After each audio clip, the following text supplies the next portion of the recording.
U ovoj epizodi pričamo kako da običnu panoramu koristeći Photoshop pretvorite u super cool malu planeticu. Pre nego što skočimo u Photoshop ima par stvari koje treba da razjasnimo. Prvo, ako uopšte ne znate šta je panorama. Panorama se dobija kombinovanjem više slika, uglavnom radi širokog ugla. To su one fotografije ako ste ikad vidjeli pejzaž da je jako širok, na primjer vidi se cijela planina onako ili tako nešto. To se obično dobija kombinovanjem više slika u Photoshopu ili u Lightroomu, sada je nebitno. I to je na primjer kada slikate neki pejzaž, sada ne može sve da vam stane u kadar, pa onda slikate jedan ugao odavde, pa odavde, pa odavde, pa odavde, na primjer, lupam sada, okretanjem, slikate više ugla i onda sve te kasnije slike kombinujete u jednu ultra široku sliku.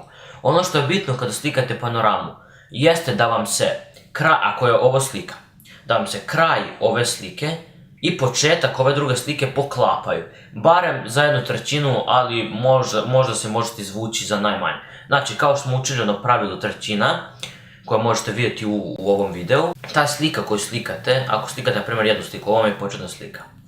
I onda imate 1/3 ovdje, to treba da vam bude početak druge slike. Isto tako važi za ovu sliku, znači 1/3, njen kraj, to je njena krajnja trećina, treba bude početna trećina za ovu sljedeću sliku. To je super, to je kad slikate panoramu generalno. Ali, ako želite slikate ovu planetu, to je napravite ovu planetu, vi morate tu panoramu slikati pun krug. Znači, morate se rotirati pun krug da bi ta panorama ispala kako treba. Jer ta planeta, što mi u stvari radimo u Photoshopu, kada vi slikate tu panoramu 360, mi u stvari nju okrenemo i spojimo sve donje tačke u jednu tačku, a ove gornje tačke rasporedimo po ostatku slike. I zbog toga, bukom kako je panorama ovako, kako mi nju spojimo, dobije ti 360 stepeni koliko ste vi slikali, sve se spoji i sve se lepo spoji u to nešto izgleda kao ta neka planeta.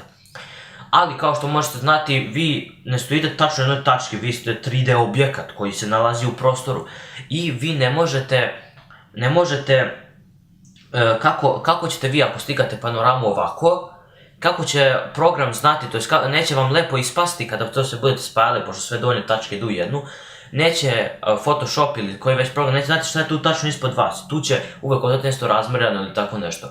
Da bi se to izbjeglo, da slikate panoramu čisto iz ovu svrhu, napravite tu planetu 360 stepeni, gledajte da budete što niži zemlje, ako ne i sam fotoaparat da stavite na taj put i na tu zemlju i da ga onda polako okrećete u krug dok ne slikate sliku. Također ono što će biti problemi jesu stvari koje se pokreću, na primjer bolje sačekajte ako slikate neki put, što je obično optimalno ili na primjer neka poljana ili tako nešto. Ako slikate put i ako vidite neki auto, sačekajte da taj auto prođe, čisto da vas ne bi udario. Što u jednoj slici će tog auta biti, u drugoj ga neće biti i software će se tu malo pomučiti. Također još stvari, to ćemo sve ispraviti, vidjet ćete u Photoshopu, koje se javljaju jeste da se oblaci nekada razvuku, objasnit ću i to zašto. I još jedan, to je posljednji taj kao savjet, jeste da gledate da vam nebo bude na vrhu kadra, to je da ne budu neke zgrade koje idu van kadra, jer jednostavno neće vam lepo izgledati i bit će vam teže da ispravite kada to napokon budete spajali. Ok, to je bilo sve za ovaj dosadni teorijski deo. Idemo sada u Photoshop da vam pokažem kako da napravite ovu planetu.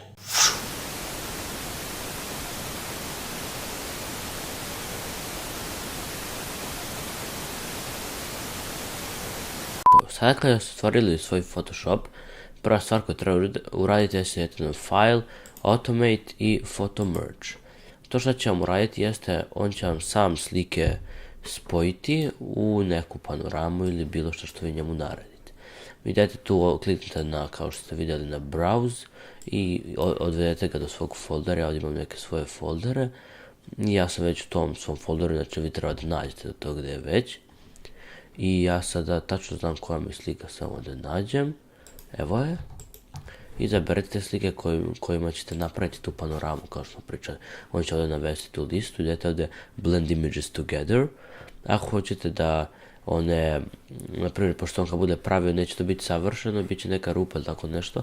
Ako hoćete popuniti rupe, idete na to. Ako hoćete ako vam nije fotoaparat ili objektiv savršen, pa imate da kao vinjete da vam bude malo tamnije oko ivica, možete to sklonite. Ili ako vam isto objektiv nije savršen, pa ima neke distorcija, isto možete to pomoći ovog. Ali ja to neću kliknuti jer onda će trebati mnogo više vremena. Također ovo stavite na auto, osim ako neke od ovih stvari ne želite i tačno znate šta one rade.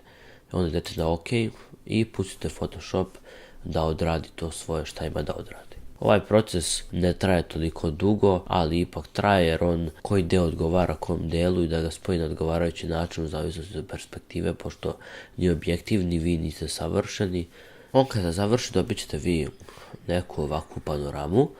I ono što je bitno je sljedeće, idete na ovu alatku koja se zove Rectangle Mark Tool i njom ćete selektovati deo svoje slike, ali gledajte tako da obuhvatite što više prostora. Znači, idete od ivicu do ivicu. Ja ću sad ići na ovu užu ivicu skroz do ugla ovdje, tako, i gledam da što veću površinu obuhvatim. I kao što sam rekao, ovdje vidite da meni imam planinu, ali opet imam parče neba. Gledam da parče neba i to uhvatim. Možete slobodno ovako ostaviti kao što vidite meni, sad ću vam pokazati. Eto kad sam selektovao, tako je. Ne mogu više nigde da selektujem i onda posto toga idete na image, i idete na crop i on će sam da isjeća tu gdje ste vi stigli. Sljedeća stvar koju treba da uradite kada ste selektovali, kao što vidite, ja ovdje imam čoveka, imam ovu planinu i ovdje imam isto dok čovjeka je u planinu jer sam slikao 360 stepeni. Ja ću sada se poravnam po ovom ovdje i krenut ću od ovog ugla i gledam gdje je to otprilike na ovoj slici. Jer on će vama uzeti ovaj kraj i spojiti ga s ovim krajem. Tako da, kao što možete vidjeti, on će spojiti ovaj kraj planine sa ovim ovdje dijelom i sad čovjek će se pojaviti 2 puta na jednoj te istoj slici. To mi se desilo par puta, sam tako pogrešio. I gledajte da ovdje budete što precizniji. Ovo nam je onaj krucijalni korak. Ali ovo je tutorial, tako da to je negdje otprilike tu. I onda opet idete na image i na crop i on će se vama tu da isjeća. I to je. Kada ste otprilike to isjetli, sljedeća stvar koju treba da uradite, prebacite na normalnu strelicu, idete desni klik i kliknete ovdje, desni klik i rotate 100, to je rotate 180 stepeni. Hoćem tu okrenuti sliku za 180 stepeni, to je važno jer sljedeća stvar koju treba da upotrebimo jeste distort. Kliknete enter posto toga da bi zapamtili to što ste okrenuli sliku. I onda idete na image i image size i pogledate u pikselima manju dužinu. To vam je ova vaša visina. Znači 3100, znači ajde kažemo 3000. Napravite znači novi file, idete na new i napravite 3100 sa 3100 piksela. Znači bukvalno napravite kvadrat, pixel print, ako štampate onda je 300, ako ne štampate, to je ako kačete na web i na Instagram i te gluposti, onda 72 piksela po inču. I dobit ćete ovako neki kvadrat. Sada, sljedeća alatka koju treba da upotrebujemo jeste filter, to jest kada selektujete to. Možete sada kliknuti Ctrl E i on će sad sve ove lere, pošto ne trebaju, da spoju u jedan. I idete na filter i na distort. Nekad ovaj distort neće da radi ako vam je predugačka slika ili prevelika slika ili tako nešto. Idete na distort, i idete na polar coordinate. Kao što sam rekao, nekad je oko slika prevelika. Onda što treba da uradite? Uhvatite tu sliku, znači levi klik ovdje, sad čekate da prebaci i prevučete dosta. Napravite kako treba. Odaljite se naravno pošto vidite kolika je ta slika i jednostavno prevučete tako da odgovara, tako da bude savršeni kvadrat. Kad se približite, ta slika će izgledati ovako, neće ličiti ni na šta, ali ono što je bitno je da sad kad budete išli filter, distort i polar coordinates, on će tačno znati šta treba da radi jer je slika manja, pa opravo iskočila neki error jer je slika bila prevelika. Imate ovo, nemojte da koristite, to vam obrće u kontrasmeru, to je radi nešto potpuno drugačije i nije kako treba. A kao što vidite, kad kliknem na rectangular to polar, on će lepo napraviti tu planeticu. A ako bi ova slika bila normalna, sad ćete vidjeti,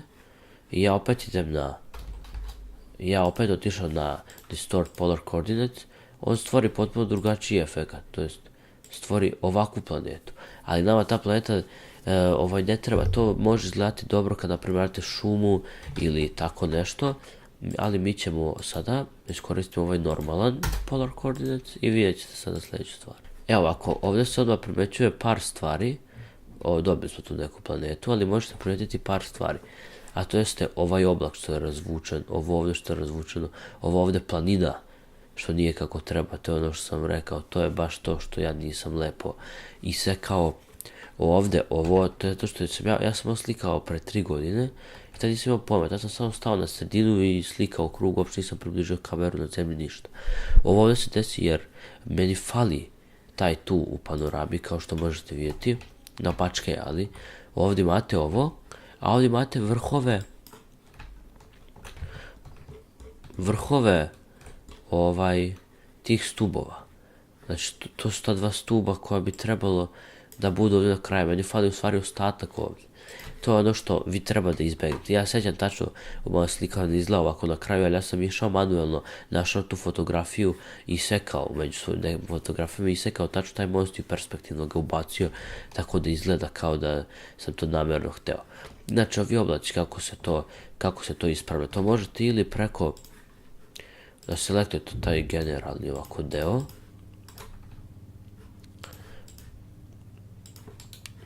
da idete na desni klik, fill, content aware, ok. Sad čekati, i on će vama tu da popuni. A imate naravno i drugu opciju.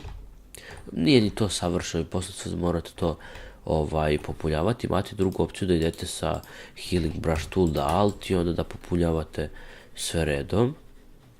Naravno, ja kad sam ovo pravio, to jest kad sam pravio original, nisam uopšte imao pojma to, pa sam ja išao sa četkicom, to jest plavom bojom. Isto ovdje imat ćete ovako liniju jer svetlo neće savršeno odgovarati, jer nikad ne možete biti savršeni. Tu morate malo detaljnije ići, da polako to izblendirate tu liniju i nikad ona neće biti savršena, to jest hoće ako niste ja. Čak i ova planina i to je nekako izvodljivo, kao što možete vidjeti, Photoshop radi svoju magiju i on to sam ispravi, a možete ići naravno kao što sam rekao na V, to je sparu na L, sadete taj region generalno, idete na desni klik fill, i content aware, ok, i on će vama to lepo da popuni.